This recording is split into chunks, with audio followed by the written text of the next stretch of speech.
The day I found my teenage daughter crying over something I'd unknowingly done for years, I never expected the thing that finally broke my teenage daughter would be something I'd been doing every single day without even realizing it. And when I found her crying on the bathroom floor, holding one of my old notebooks, I swear my entire world froze. I'm a single dad living in Colorado, raising my 15-year-old daughter Lily, ever since my wife passed away when Lily was 9. I've tried to be both parents, clumsy, imperfect, and always guessing. I work long hours as a paramedic, and I thought I was doing okay. Not perfect, but okay.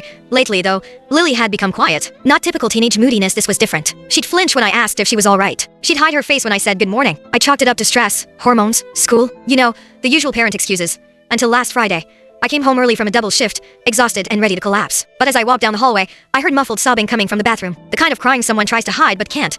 I knocked gently. Lily, you okay? No response, just a shaky breath. I panicked and opened the door. She was sitting on the floor, knees pulled to her chest, holding one of my old work notebooks, the kind I used to log emergency calls. Her face was red, her hands trembling. Dad, why didn't you ever tell me? She whispered. My heart dropped. I didn't even know what it was yet, but the fear in her face terrified me. She opened the notebook to a page covered in tally marks. Dozens, maybe hundreds. What? What is that? I asked. She choked on her words. You've been counting every day I ruined by being difficult. All the times I made things harder for you. All the times I messed up. I felt like the ground fell out from under me. Sweetheart, I said, crouching down. Those aren't. That's not what that is. She shoved the notebook toward me. Then what is this? I saw the dates. All these lines. Every day that something went wrong. Every day that you had to deal with me. That's when it hit me. Those tally marks weren't about her at all. They were survival tallies, marks I made after every rough emergency call. My old therapist taught me to mark the day so I wouldn't bottle everything up. A visual reminder. You survived this one. You're still here. I hadn't done it in years, but that old notebook must have gotten mixed up with my receipts and folders last week when I cleaned the kitchen counter. I tried to explain, but she was sobbing so hard she couldn't hear me. So I sat down beside her, on that cold bathroom floor, and I held her like she was 6 years old again. When she calmed enough to listen, I told her the truth. Lily, those tally marks aren't about you. They're about me. They're about hard days at work. They're reminders that I can't carry everything alone. I wiped a tear from her cheek. I have never kept a record of you causing me pain. I don't ever want you to think your existence is something I have to survive.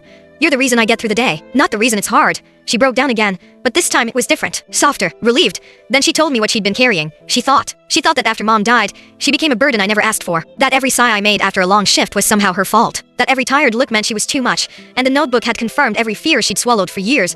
I felt like the worst father alive. We talked for hours about grief, pressure, expectations, misunderstandings. About how kids absorb things parents never notice. About the invisible responsibility she thought she had to carry to make up for her mother's absence. By the end of the night, we were both exhausted, emotionally drained. But closer, the next morning, we bought 2 new notebooks. One for me, and one for her. We wrote a new rule together. No more tally marks for surviving the day. Only tally marks for the things we're grateful for. That night, we marked our first one together.